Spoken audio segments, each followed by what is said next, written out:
Greetings, internets. So we are going to talk about making a song today, one in specific. This is part of our series called How to Make a Record at Home, available on this channel. And we're going to be checking out this tune, Out the Window. And we're going to be looking at a lot of stuff. We're going to look at vocals for sure. This guy's got a lot of vocals. We're going to look at how I process them, how I mix them, how all that goodness happens. We're going to look at this piano that I'm playing with, how I do it, how I wrote it, how we mixed it. We're going to look at the orchestra that I've got going along with that piano and check it out, how I've panned all those instruments around, all the places they need to be, all that good stuff. We'll have a look at my plug-in chains. I use the Slate Digital package, so I've got a virtual mix rack, compressors, EQs, all kinds of stuff, a virtual console. We're going to talk about analog modeled consoles, why you might want to use them. We are going to look at all kinds of things, play with the Raven. So buckle up, man, get a little something to drink, and let's get into it. So this track in particular, Out the Window, is the closing track on the record, and I love this song. The writing of this song was sparked by my wife, and I was needing like one more song, and I had kind of had the idea about the Out the Window. Thought, it's because everybody, if you've got if you've watched any of these other videos you've seen, we've talked about, or I talked about, how this album came to be, this record, and the stuff that's on it, the songs, and how I chose to write them and stuff like that. And so anyways, we talked about, it's about people being in a house or a dwelling of some sort that's their home. And so assuming you're in a standardish type one, might have a window or something to look out of, and this song is about what you see when you look out that window. So my my wife actually came up with, gave me the first line. It's in the song, I believe, and this stuff starts like here. All it takes is a piece of glass to bring the outside in and to make it last. Bring the squirrels, the bunnies, the one red fox, maybe a goat or a cow. She wrote that one. And so I was like, yeah, dude, that's great. And so there comes a song. A song is born. And so this one for sure started on the piano with that whole blop, blotty, blop, blotty, blop. And if we bump over here, we can have a little listen to just that piano and see what we've done with that. So for pianos and orchestral instruments, I use this little guy called Motu Symphonic Instruments, which is just a piano sampler. There's nothing at all fancy about Motu Symphonic Instrument. I have since printed it to track on this project, so the actual instrument is not in here, or I show it to you. Pull up. I'm at the bottom. So, but it's nothing fancy. It's years old, probably 10 years old. It's a decent sounding piano, as you can see. I like it quite well. So, as a lot of songs do,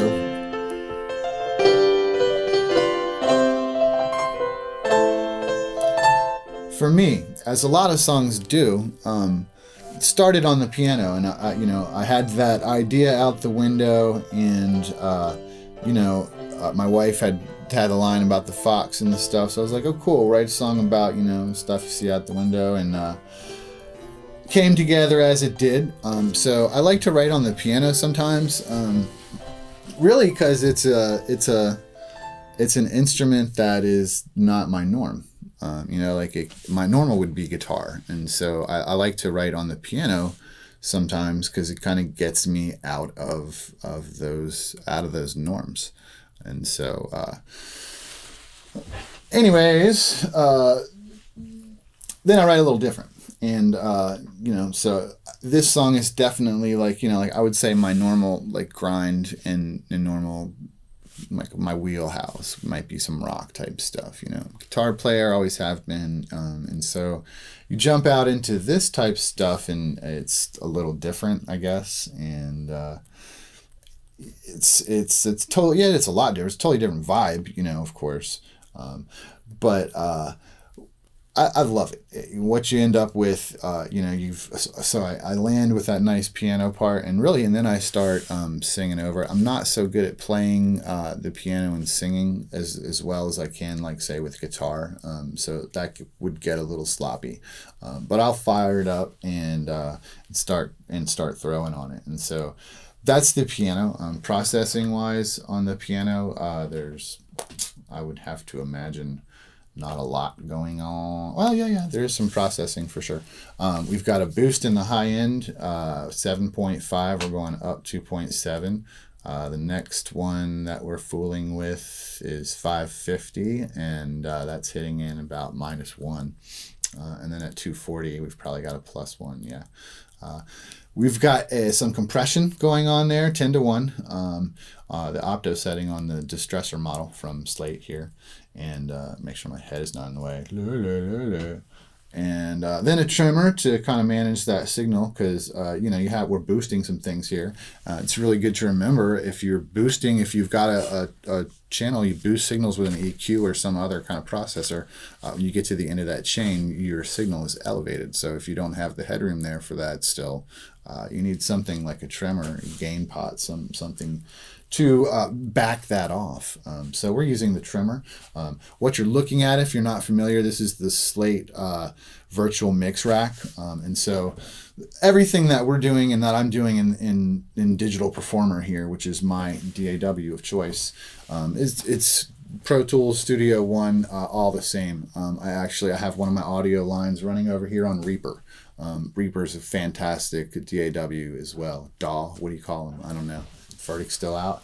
So, but everything that I do it's very similar to other stuff. Like, lots of companies have all kinds of great modeled plugins, all the same stuff.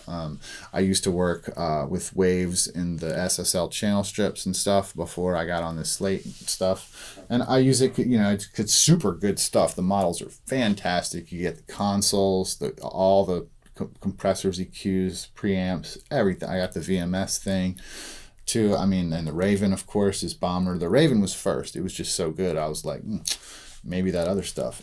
And still, we'll talk about the Raven a little bit later as we get into some stuff.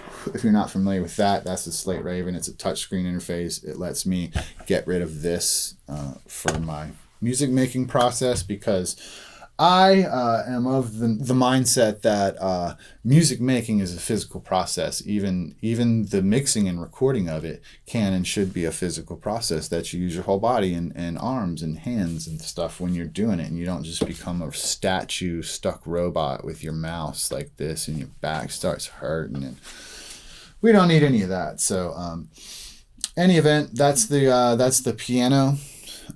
We've also got, I should say, the air EQ on the end of that, which is just a lift on the high end. Nothing fancy about that, and we're pulling up like maybe 1.5, so whatever reference you might have for that, or whatever that may mean to you, that's what we're doing there. And so get into our vocal section. We've got piano and vocal, mixing it up. And to make it last, bring the squirrels, the bunnies, the one red fox, maybe a goat. So we'll solo some of this. Or an ox. These sunsets we'll solo some of that stuff and have a look at that vocal stuff. And so there's a couple of vocals that are going on for sure. I like to have a lot of different harmony vocals, and I like when all that stuff ties together really well. That's my joint for sure. And so let's talk about how I actually process this vocal. So processing this vocal was certainly something that I put a little bit of time into. I can show you the microphone I used. I did not at that time have a Slate virtual mic system yet, and so I was using the Audio Technica 3035, which is a fantastic large diaphragm or medium to large diaphragm microphone, condenser microphone. It came in relatively inexpensive, somewhere in the neighborhood of $200, I want to say. I know now they're cheaper than that to get hold of one of those guys even. But so that's the microphone that I used. The audio interface I used to make this was the Scarlett 2i2 from Focusrite.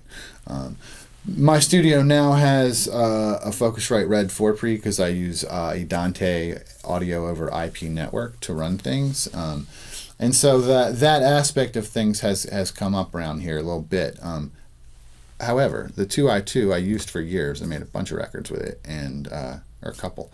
It's great interface. Even for I bought it at like Best Buy, I think, because it was maybe one of the second one I had or something, and such a great little interface. Like, give me a break. So whatever you use it.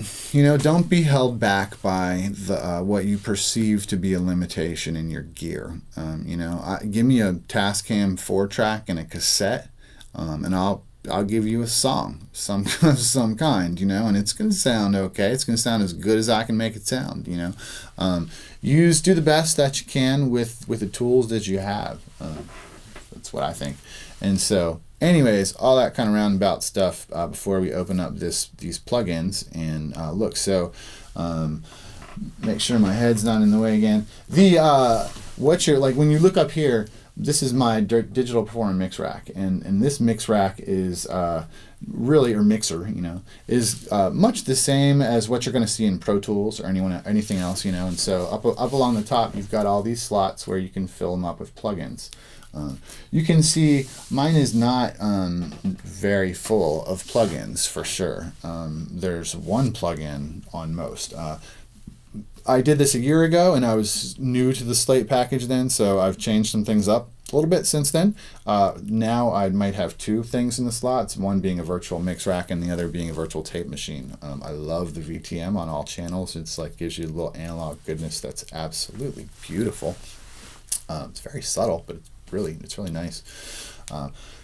Anyways, let's have a look at how we're processing the vocals. So I open up a mix rack, and the different thing about the Slate plugin stuff versus other plugins is if I was using just one plugin for each kind of thing that you do, all these slots would get filled up pretty fast. I'd have a plugin for a virtual console emulation, a plugin for preamp, plugin for microphone, plugin for EQ, plugin for the compressor, like all these different things. Or I might have one channel strip that might get three of those in one. What I've got, and then you can think of this as like a channel strip, is how the Slate thing works. It just gives you this rack. It's kind of like the 500 series stuff, those lunch boxes that people like to haul around. You can drop as many of these things. So on the left here, you can see I can grab something and drop it in or not drop it in. But all of this stuff is over here on the left side. And of course, there's a variety of ways I can search for it. But it's pretty easy to just scroll through there and grab what you want. So I've got a virtual channel, which is the virtual console, which we're using an Omega console. It's like an old analog console. I think it's got a cool something bright in the top end that I kind of like, and I use that console a lot. It seems like on a lot of projects. But next in line is the Ssl GEQ. I think that's from the G console. It's an Ssl EQ. It's a target hitter. I like that guy when I want to do very specific things, as opposed to like the Neve EQ, which has this sweeping mid-range. I've talked about it in another video, I think part 2 of the series, and show some examples of that thing on a mid-gain guitar, if I remember right. And it's totally different, but so that just kind of goes to show you, like, different EQs are great for different things, like not every EQ is the same, and it's not a matter of like one is better or this one's better. It's different, is what it is. It's different, especially when you get into these modeled EQs they're all fantastic. So next after the EQ, we have a compressor set to 20-1 for vocals. I generally do compress my vocals a lot to kind of even them out. I don't ride automation gain and stuff like that and mix downs so much on channels. I kind of like to deliver a performance that's correct to the microphone when it comes to vocals. Correct to the microphone. So, I'm singing a lot like my hands, my mouth, and I'm singing a lot. You can't even see that because you can't see the microphone. But if this is the microphone, I'm singing, and if I get loud, I'm going to back off some. If I get quiet, I might even lean in a little bit. I mix a little bit with my actual distance to the mic, and that comes a lot from experience from many years of doing this, sure. But you got to try before you can buy, man. If you haven't given it a shot, you never know. But it's pretty easy to do that. So practice that with your vocals, and it makes this stuff, I think, easier and better a lot of times. Other people have a complete opposite view and be like, Harp is insane. He's crazy. Why would you ever do that? Like, give it everything you've got. Keep your signal as strong as it can be all the way through. Just don't blow it out, and then put a compressor on. It's fine. So I have a little bit of a mix of both. But I will be compressed pretty heavy. And we have a trimmer on the end, getting a handle on our gain and wrangling that. And then we have, again, an air EQ, just like we did on the piano, just giving us a nice little lift on the top. That one's 1.7, again, for your fantasy reference. I don't know what you referenced that to. But that's all the processing that's going on to make this, pretty working guyish mic sound like a really nice microphone and give you a good vocal track. Out the window we see all the birds and the trees. It's where rivers and dreams dance with mountains. And if we close both our eyes and we look deep inside the window, let you hear just that single vocal. Out the window we see all the birds and the trees. It's where rivers and dreams dance with mountains. And if we close both our eyes and we look deep inside, we see. Notice that vocal is dry as a bone. But then you're like, but I hear reverbs coming from somewhere. Yeah. So some of the backing vocals, once you get like 3 vocals deep, then a reverb shows up. And I do that sometimes. You'll notice, like, the more mixes that you listen to of your favorite mix engineers, your favorite artist, good mix engineer. A lot of times, man, the vocals are not that like wet. They're usually pretty dry, but there's like flavor and space and taste added, just like in different ways and than you might expect. It's just not in your face. It's not slamming you across the face with it, And so we've got some reverb. The reverb is not big. On this track, I'm like, what was I using? Little Plate. So that was a while ago. It's a great reverb. They have so much stuff. Like, it's too much to choose from, dude. With all the software. So this one is from the guys at Sound Toys. It's called Little Plate. And it's fantastic if you want a really good plate. Oh man, it's so good. But that's the reverb on here. Let's see, you want to hear it? We'll play a little with the solo track that's actually got some reverb. There's that reverb. Outside from in, it's where rivers and dreams dance with mountains.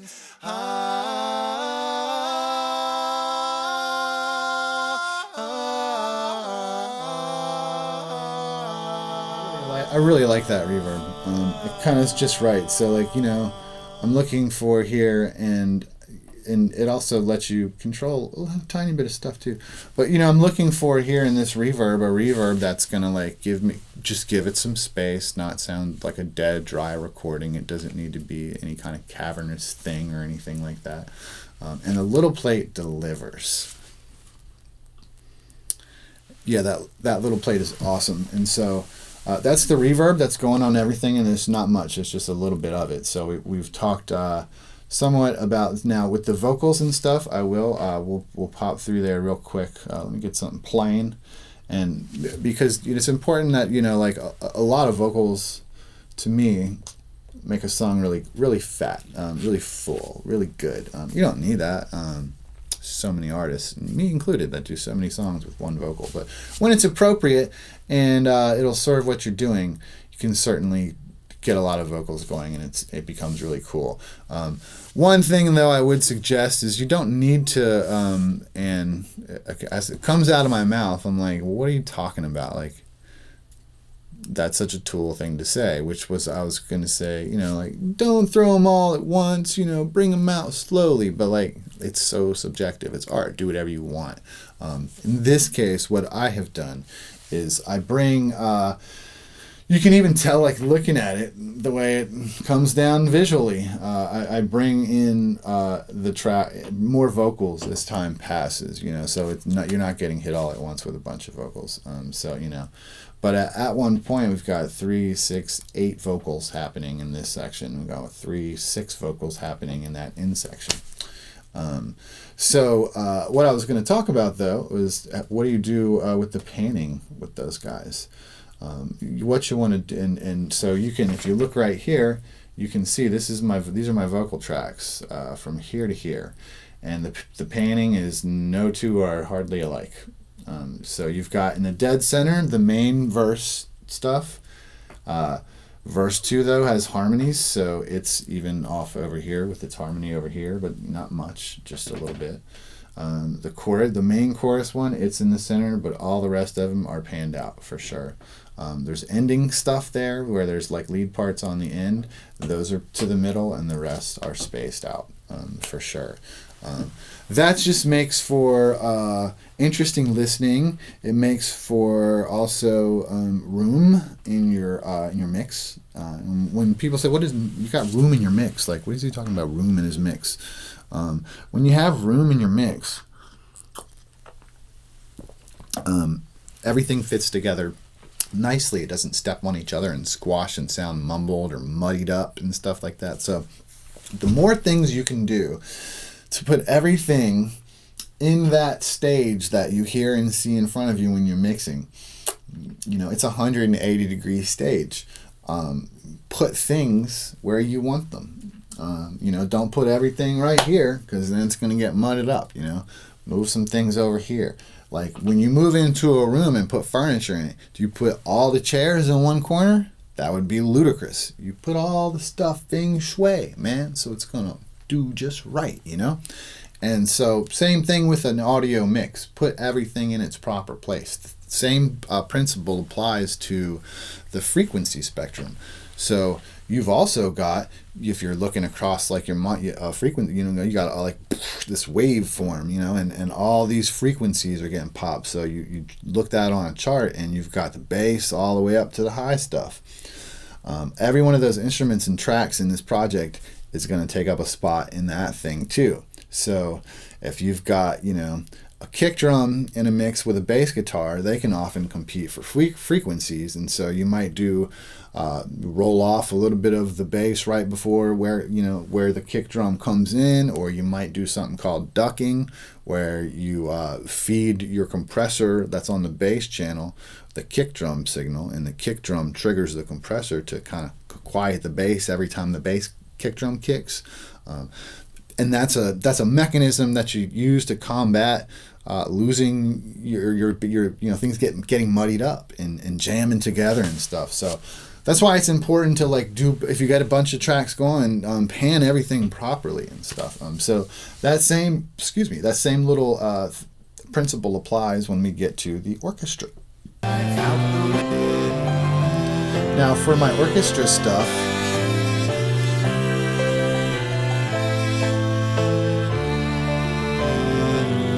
For my orchestra stuff, I use also Motu's symphonic instrument. And again, it's not the greatest stuff in the world, but it totally gets by for me. It does the job just fine. And so I do use generally, and it's no exception. Orchestra stuff comes with each instrument somewhat panned, I guess, where they thought it should be. I don't always agree with the panning. I mean, sometimes it's okay, but I don't always agree with the panning, so I will pan some of this stuff. And so basically what we have in this orchestra is a bass, a cello, a viola, and a violin. Crazy, huh? Who would have imagined? And then we have the piano delivering, like the main stuff. And so just the orchestra got a sense of this.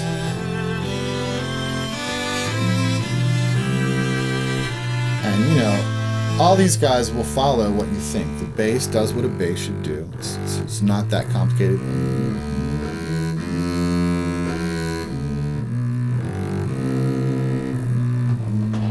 I'm like humming along with it. I haven't thought about this bass line in a very long time since I recorded it.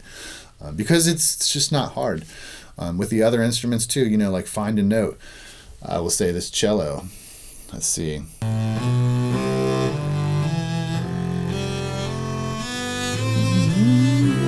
It's kind of doing a melody.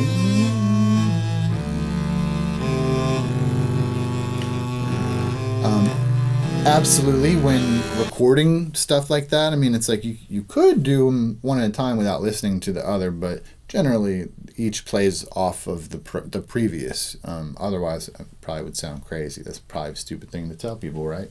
But that's quick look at the orchestra portion of that.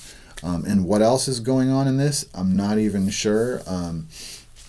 I will say we're going to talk a little bit about the analog console modeling in that world. And so, as I said, I'm using an Omega console, which if I remember right, that's this old analog console that's kind of cool and crazy looking. It's not the one that I would have thought that I would have used. I think be like, I'd probably love the Ssl.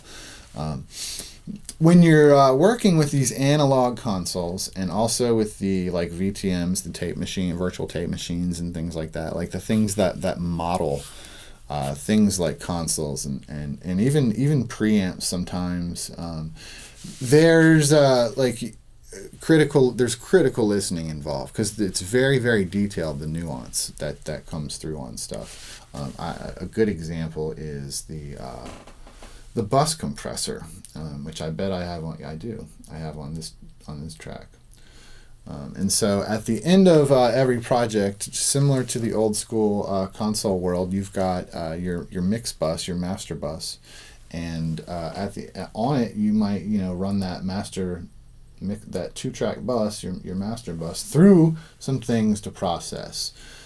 So in our case, the first thing is I believe it's the Ssl Buss Compressor, that famous one that everybody loves, that runs through. So if we listen, we can A-B it. Out the window we see all the birds we'll A-B it.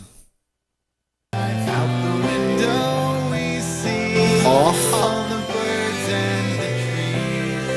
It's where rivers and dreams dance with mountains. On.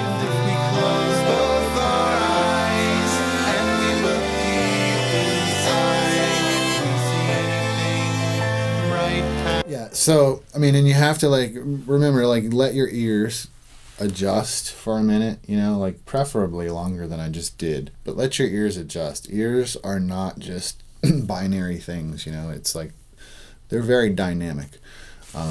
And don't do any of this for too long because your ears will fatigue and then you're hearing things you're not really hearing.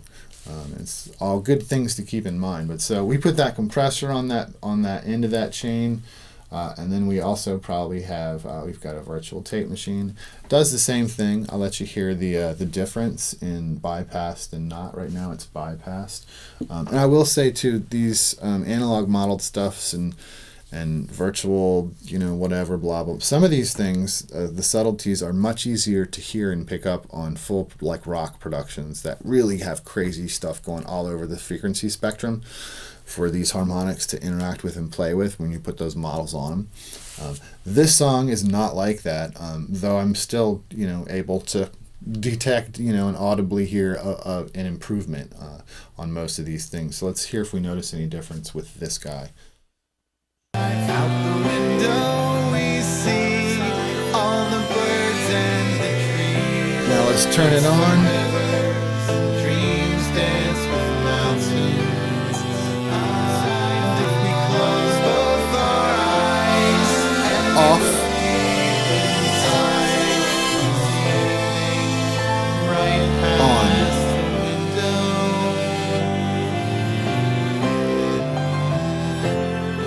Off.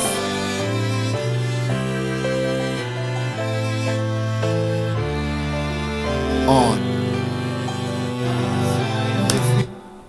I love the virtual tape machine. I can hear the difference here.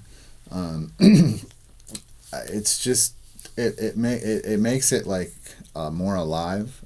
All this is so subjective. I'm sorry, but it just gives it some excitement to it. It's super cool. But anyways, after that, all we're doing is kind of maybe boosting some gain for a final mix, a little compression detail out of Slate's mastering plugin, which I also use often. I have a talk about that in another video. I used to, render out, pull up a 2-track file, you do the mastering, EQ, all that kind of stuff. And dude, lately it's that easy just to put this on and out you go, and off we go. And so that's our look at Out the Window. Holla if you got questions about anything, drop a comment. Do check out the rest of the series, How to Record a Record at Home. It's all right here. You'll learn. You never know what you're gonna pick up in a little video, man. I've been doing this a long time. And hit the subscribe link, man. You'll get notified anytime something comes out, and it might be a little something you pick up in that something. You never know. So have a great day. Rock and roll.